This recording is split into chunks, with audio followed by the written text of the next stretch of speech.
नमस्कार, TV 9 digital में आपका स्वागत है और मैं हूं कार्तिकेय शर्मा। आज सियासत की बात में मैं बताऊंगा कि तालिबान के हाथ में फौज का कितना असलहा और बारूद हाथ में आया। अमेरिकी सैन्य साजो सामान मिलने के बाद कितना खतरनाक हो जाएगा तालिबान और अमेरिकी सैनिकों की विदाई के आखिरी 6 घंटों में काबुल हवाई अड्डे पर क्या हुआ और क्यों काबुल से निकलते वक्त अमेरिकी सैनिकों ने अपने कई सैन्य साजो सामानों को तोड़ दिया, डिस्ट्रॉय कर दिया। अफगानिस्तान से वापसी की अमेरिका की डेडलाइन 31 अगस्त को खत्म हो रही थी और हामिद करज़ई अंतर्राष्ट्रीय हवाई अड्डे से अमेरिकी सेना की आखिरी उड़ान समय सीमा के 1 मिनट खत्म होने से पहले उड़ गई। यानी अफगानिस्तान में अमेरिका का 20 साल लंबा युद्ध खत्म हुआ रात के अंधेरे में और अब अफगानिस्तान में अमेरिकन दूतावास भी बंद है। यानी 11:59 पर आखिरी मिलिट्री C-130 विमान काबुल की अंधेरी रात में गायब हो गया।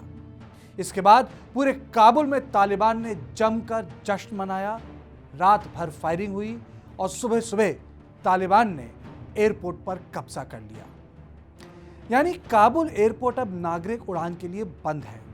वहां की ATC टावर जो विमानों को संचालित करती है वो भी कुछ समय के लिए बंद कर दी गई है। खबर यह है कि टर्की की मदद से एयरपोर्ट को संचालित किया जाएगा, जिसमें एक निजी कंपनी भी शामिल है। यानी अमेरिका के जाने के बाद पाकिस्तान के साथ साथ टर्की का भी कद अफगानिस्तान में बढ़ गया है। अभी भी अफगानिस्तान में 200 से 300 अमेरिकन नागरिक फंसे हुए हैं। अधिकतर समय रहते एयरपोर्ट पहुंच नहीं पाए। अभी भी 60,000 अफगान अपने वतन में छुपकर जी रहे हैं क्योंकि उन्होंने अमेरिका की सेना के साथ मिलकर काम किया था और अब तालिबान उनको ढूंढ रहा है। अब आपको बताता हूं कि अफगानिस्तान से अमेरिकी सैनिकों की वापसी के आखिर के 6 घंटे में क्या हुआ। काबुल के आसमान में जब फ्लाइट्स उड़ रही थी बाहर, F-15 लड़ाकू विमान, AC-130 गनशिप, B-52 बॉम्बर्स और 9 रीपर ड्रोन जो मिसाइलों से लैस थे लगातार उड़ते रहे जब तक आखिरी विमान कतर के लिए नहीं उड़ गया। वैसे तो काबुल के वक्त के अनुसार आखिरी विमान को रात के 3 बजे उड़ना था, लेकिन मौसम की वजह से विमान को 3 घंटे पहले उड़ाना पड़ा। अमेरिकन फौज को एयरपोर्ट खाली करते वक्त उन हथियारों को भी डिसमेंटल करना पड़ा जो उन्होंने अपने बचाव के लिए एयरपोर्ट पर रखे थे। लेकिन जाते जाते अमेरिका ने एयरपोर्ट पर 73 विमानों को तोड़ दिया। कुछ के इंजन को चला चला कर सीज कर दिया, कुछ विमानों का हाइड्रोक्लोरिक तेल निकालकर फेंक दिया, तो बाकी के इलेक्ट्रॉनिक सिस्टम्स को ध्वस्त कर दिया।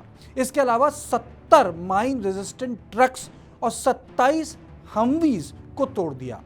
लेकिन यह संख्या बहुत कम है उस सामान के मुकाबले जो अमेरिका अफगानिस्तान की भगदड़ में छोड़ गया। एक रिपोर्ट के अनुसार 3 lakh assault rifles, 8,000 truck, 16,305 night vision devices, 1,26,295 pistols, 169 बख्तरबंद गाड़ियां, 1,62,000 और 43 वॉकी टॉकी, 28 सेस्ना विमान, 43 छोटे हेलीकॉप्टर, 33 बड़े helicopter, 33 Apache helicopter, 42,000 pickup truck, 64,363 machine guns और 22,174 हमवी गाड़ियां शामिल हैं। ये सब छूट गया अफगानिस्तान में। यानी तालिबान की ताकत अफगानिस्तान पर कब्जा करने के बाद बढ़ गई है। इस युद्ध में अमेरिका ने $824 बिलियन खर्च किए और हर महीने $3.4 बिलियन फूंकता रहा। अफगानिस्तान में 20,000 सैनिक घायल हुए अमेरिका के और 2,461 सैनिक मारे गए। अफगानिस्तान के खुद के 47,000 नागरिक और 69,000 सुरक्षा से जुड़े लोग युद्ध में मारे गए। अमेरिका के साथ साथ अफगानिस्तान के लोगों ने भी युद्ध की बहुत बड़ी कीमत चुकाई है, पर फर्क यह है जो लोग तालिबान के खिलाफ लड़े उसमें से अधिकतर अफगानिस्तान में ही रह गए। तो सियासत की बात में बस इतना ही।